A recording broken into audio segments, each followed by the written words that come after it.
once again, this is part 2 of how to get FT8 working with your Yaesu FT-991. So if you want to learn more about the physical settings on the radio itself, go to part 1. That will be linked below. But this one is more about setting up the software on this side. So I'm in Fedora Linux, and with Fedora, there's a couple ways that we can go about this, and it's very similar on Debian-based. So what we need to do is you can either use like the software tool that they have here, and you can pull it up here, and you can see, you can just click install. Not a big deal. The other method here is also via the command line. So we're just going to do this command right here. And that will be able to allow us to install it directly this way. So they both do the same thing, just whatever your preference is. But for the sake of this video, we're just going to go ahead and do it via command line. I'll speed this up and let you get through the install. All right, our installation is complete of WSJT. And there's one last thing that I've always had to do, and so you'll usually get a rig control error if you don't do this, but there's a command that you enter. So it's sudo user mod, then it's small a, large G, dial out, and then the name of your user. So in my case, John. So what this is going to do is, if you're not familiar with this command, is it's going to add your user to the dial out group. Without doing this, I've always had failure in the application. So it's mandatory every time that I've had to do it in Linux. So we go ahead and do that. Now we're going to have to reboot. So I will join you back in just a minute after I reboot. Okay, I've rebooted the machine, so now let's launch WSJT. So go ahead and launch this dude. And so we've got to come in here, and we've got to, first things first, let's move this out of the way for now and make this full screen. So you come in and you click on settings. So you got to put in your call sign first, and then your grid.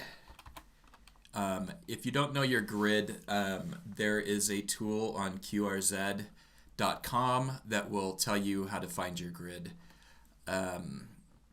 So some of the things that I like to do is double click on call sets TX enable. So basically when you double click on a CQ, it will automatically sets the transmission to that same frequency. I also like to disable transmission after sending 7.3. So that's a couple things that I do there. And then let's go to radio. And then we need to select our radio. So we're going to come in on this rig drop down, and we're going to scroll all the way down till we find Yaesu FT-991. So we're going to select that. Serial port USB 0 always seems to be the one, the correct one for me. This may vary for you. There may be some other ones there, but for me, it's always USB 0. So then for our baud rate, we're going to come in and we're going to select that 38,400. For data bits, we want 8. Stop bits, we want 2. For our handshake, we want hardware. And then we're going to come over here for cat, or for PTT method, we want cat. For mode, data packet. For split operation, I know some people like to use rig or fake it. I select none, and I don't honestly see a difference, so I don't know what you would use that for, but I always do split operation of none. Before we click test, though, we need to change our audio. So for input, we're going to come in here, and there's the Burr-Brown input. So we're going to select that as our input. And so that's the radio's input. And then for output, the same thing, but the Burr Brown output. So we select that. We can come back over to radio here, and we should be able to get a good test now. So let's click test. There we go. We're green. If we click PTT, yep, it just turned on my radio, so we know that the settings are good. So we're going to go ahead and click OK. And so now it's, let's see here, 10 o'clock at night for me, so 20 meters is not going to work very well. So let's go to 40. Usually 40 is pretty good right about now. And what we can do is we're going to start seeing some messages come up here. And I want to pull up our waterfall here. Let me see if I can find the waterfall. Oh, here it is.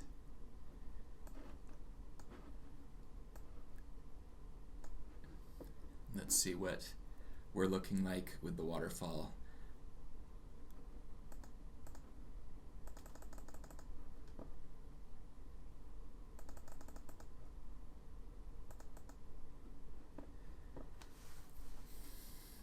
And surprisingly, 40 meters is dead right now. I don't know what's going on.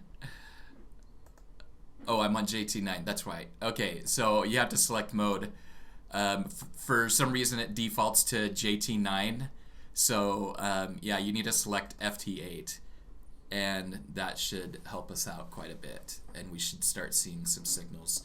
The other thing I like to do is I like to change the palette. I like sunburst personally. I think it gives me a lot more contrast and clarity of where signals are.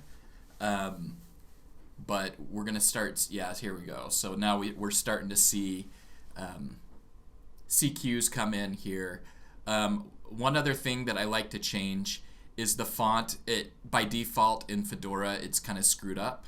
So if you come back in here, and if we go back to General and we select font, I like a source code as my font. So I go regular for that, and I go 12. And then for decoded font, I like regular as well, and 10. So select and OK. So now you can see it slightly changed it.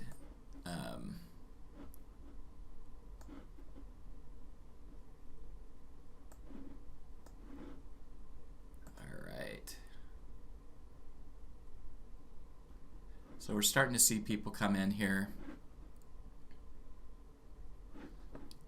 And so let's go ahead and we can click on one. Let's see here, what's a good signal? So we've got one here, pretty strong signal. Let's see if how well that works for us here. All right, we're starting to transmit. Oh, my tuning's off. So let's halt that, and I'm going to go ahead and I'm going to tune my rig up here. I did not have my my tuning set up correctly. So I'm running the tuner right now, the automatic tuner. And there we go. Yeah, we're good now. All right, so let's go ahead and let's try that again. So we're transmitting right now to KG5JJ. Let's see if he responds back. Nope, he did not. He's talking to somebody else.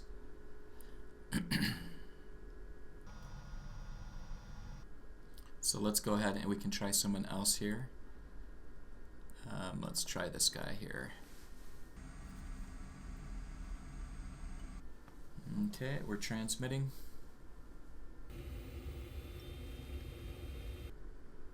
And we got a response.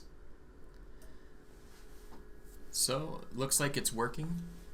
And so that's just a quick video. I don't know how quick it was, but a video, the second part of how to set up your FT-991 for FT8, specifically around Linux.